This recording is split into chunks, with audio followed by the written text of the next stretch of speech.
told I got 10 measly minutes. But just in case, I bought 13 hours worth of information.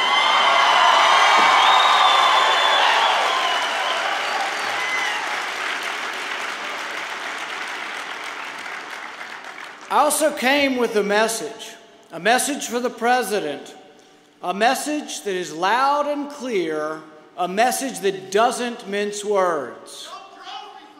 Well, that's not exactly what I was thinking. However, I think he may have distilled my 13-hour speech into 3 words. The message for the president is that no one person gets to decide the law. No one person gets to decide your guilt or innocence. My question to the president was about more than just killing Americans on American soil. My question was about whether presidential power has limits.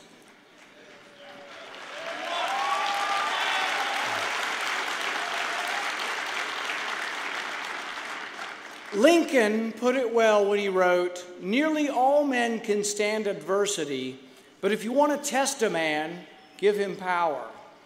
President Obama, who seemed once upon a time to respect civil liberties, has become the president who signed a law allowing for indefinite detention of an American citizen. Indeed, a law that allows an American citizen to be sent to Guantanamo Bay without a trial. Now, President Obama defends his signing of this bill by stating that he has no intention of detaining an American citizen without a trial. Likewise, he defended possible targeted drone strikes on Americans by indicating that he had no intention of doing so. Well, my 13-hour filibuster was a message to the president. Good intentions are not enough.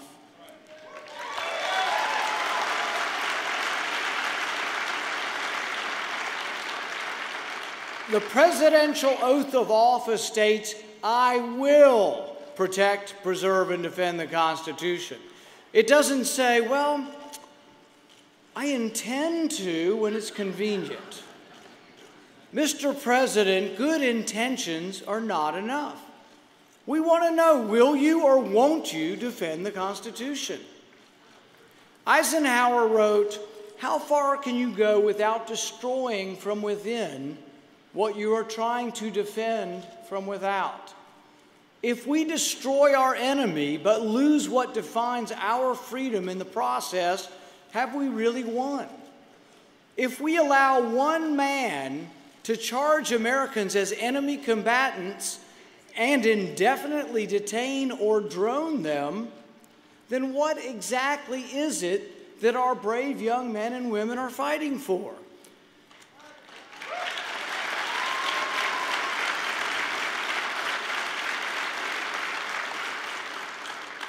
Montesquieu wrote that there can be no liberty if you combine the executive and the legislative branches.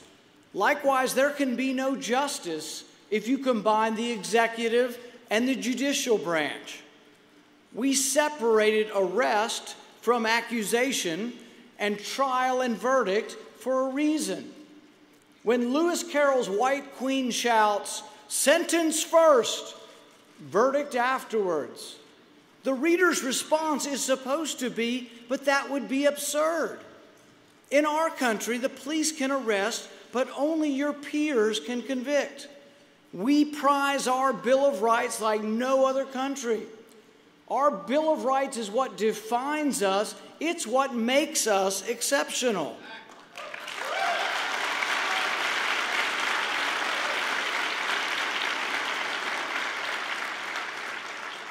To those who would dismiss this debate as frivolous, I say, tell that to the heroic young men and women who sacrificed their limbs and lives. Tell that to the 6,000 parents of kids who died as American soldiers in Iraq and Afghanistan. Tell them the Bill of Rights is no big deal.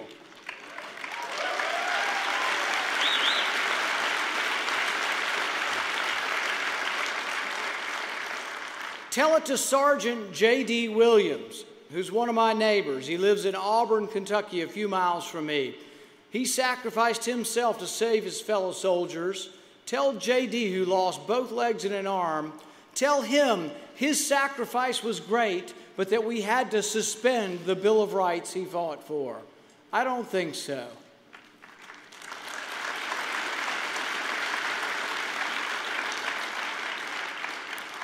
The filibuster was about drones, but also about much more. Do we have a Bill of Rights? Do we have a Constitution? And will we defend it?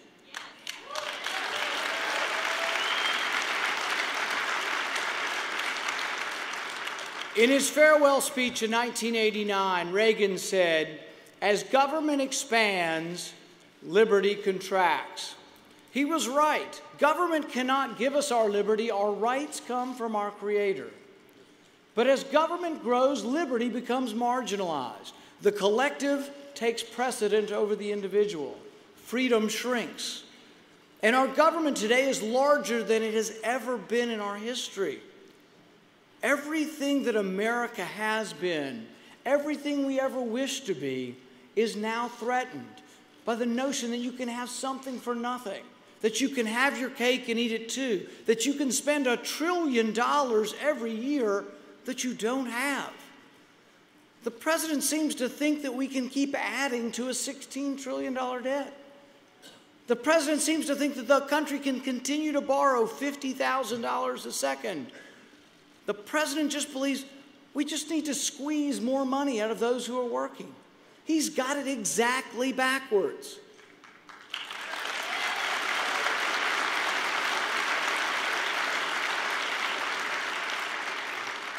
I'm here to tell you that what we need to do is keep more money in the pockets of those who earned it.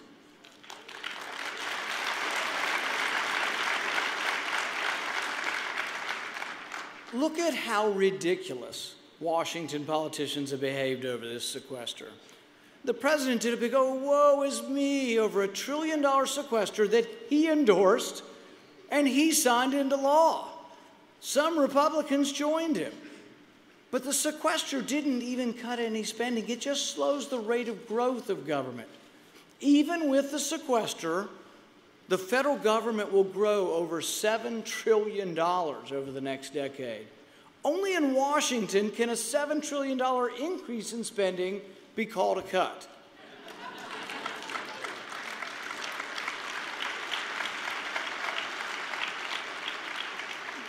Now the president's trying to step up. He's trying to do his fair share.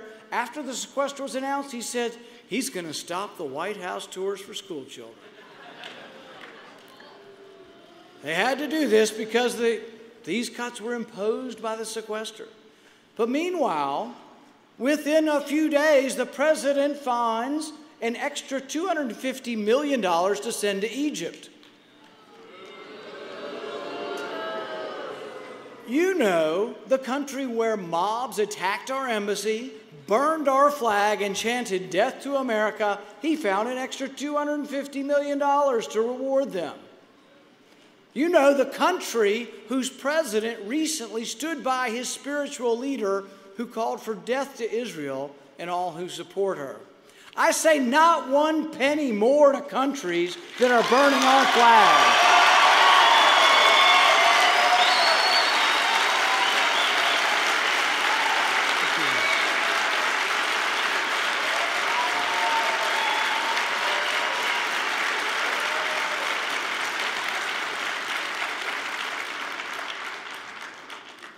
But I do want to help the president. I have a few suggestions for him. I'm sorry I couldn't have lunch with him today. Maybe he'll be able to see this later on C-SPAN. So what I asked the president, if he wants to let the school children back in the White House, what about the $3 million that we spend studying monkeys on meth? Does it really take $3 million to discover that monkeys, like humans, act crazy on meth? Mr. President, what about the $300,000 for a robotic squirrel? Now, they wanted to study whether a squirrel that doesn't wag its tail, whether it will be bitten by a rattlesnake. Only problem, they couldn't find a real squirrel to volunteer not to wag its tail. But I can tell you the bottom line for the $300,000 question, a rattlesnake will bite the you-know-what out of a squirrel not wagging its tail. Mr. President, maybe we could have cut the robotic squirrel before we went to White House tours. Now, for any of you college students looking for jobs, Uncle Sam's got a job for you.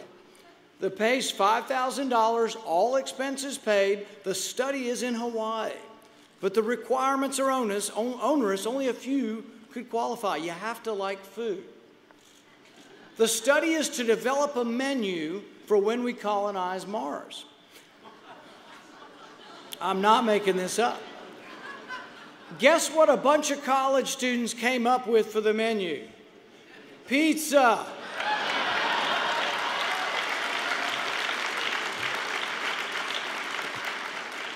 You could cut one of these programs and return to letting the school children come to the White House. This government's completely out of control. We desperately need a new course and new leadership.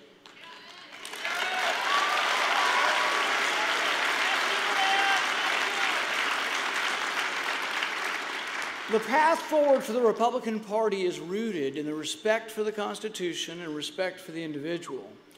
Part of that respect is allowing our Americans to freely exercise one of their most basic rights, the right to bear arms.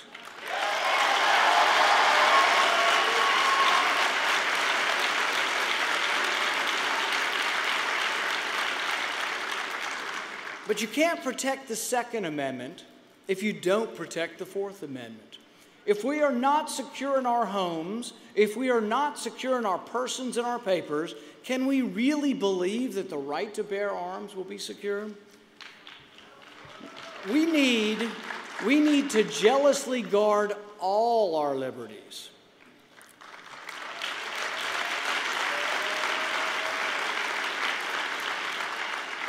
The Facebook generation can detect falseness and hypocrisy a mile away. I know, I have kids. They are the core, though, of the Leave Me Alone coalition. They doubt Social Security will be there for them. They worry about jobs and money and rent and student loans. They want leaders that won't feed them a line of crap or sell them short. They aren't afraid of individual liberty.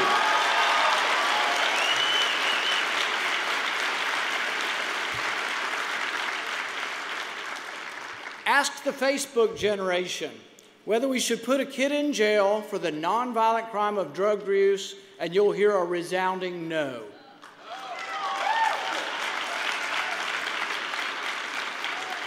Ask the Facebook generation if they want to bail out too big to fail banks with their tax dollars, and you'll hear a hell no.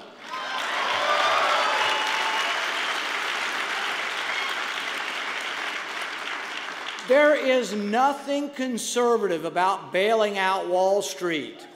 Likewise, there is nothing progressive about billion-dollar loans to millionaires to build solar panels.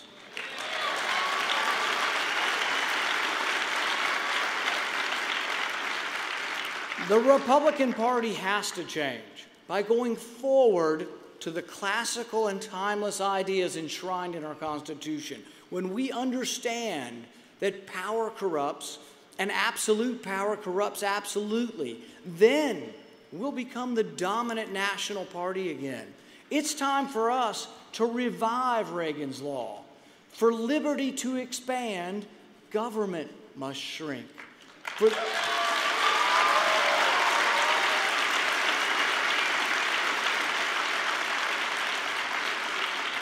For the economy to grow, government must get out of the way. This month, I will propose a 5-year balanced budget. My budget eliminates the Department of Education,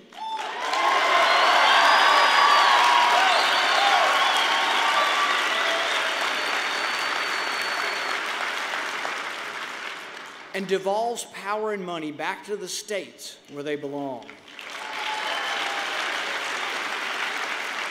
My 5-year budget will create millions of jobs by cutting the corporate income tax in half,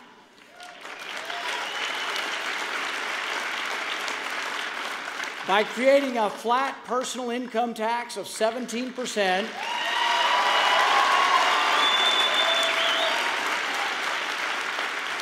and cutting the regulations that are strangling American business.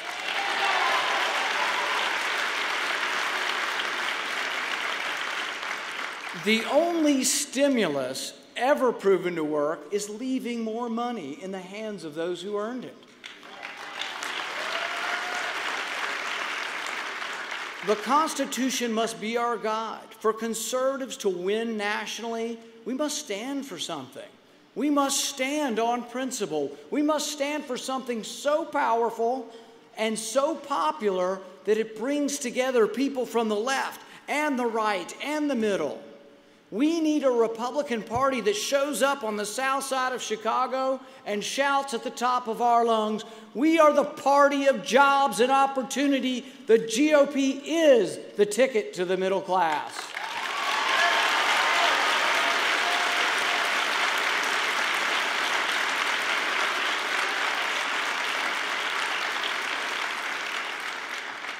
The GOP of old has grown stale and moss-covered.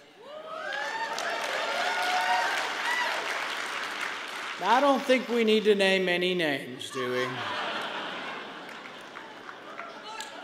Our party is encumbered by an inconsistent approach to freedom. The new GOP will need to embrace liberty in both the economic and the personal sphere.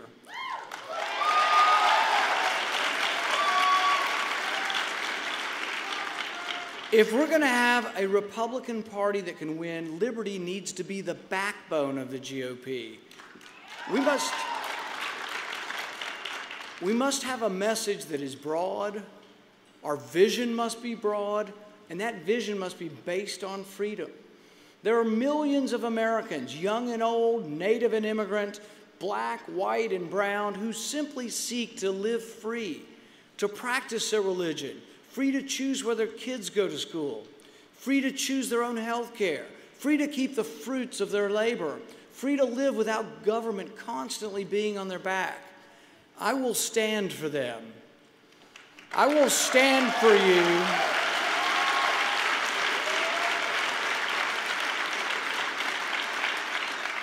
I will stand for our prosperity and our freedom. And I ask everyone who values liberty to stand with me. Thank you. God bless America. Thank you.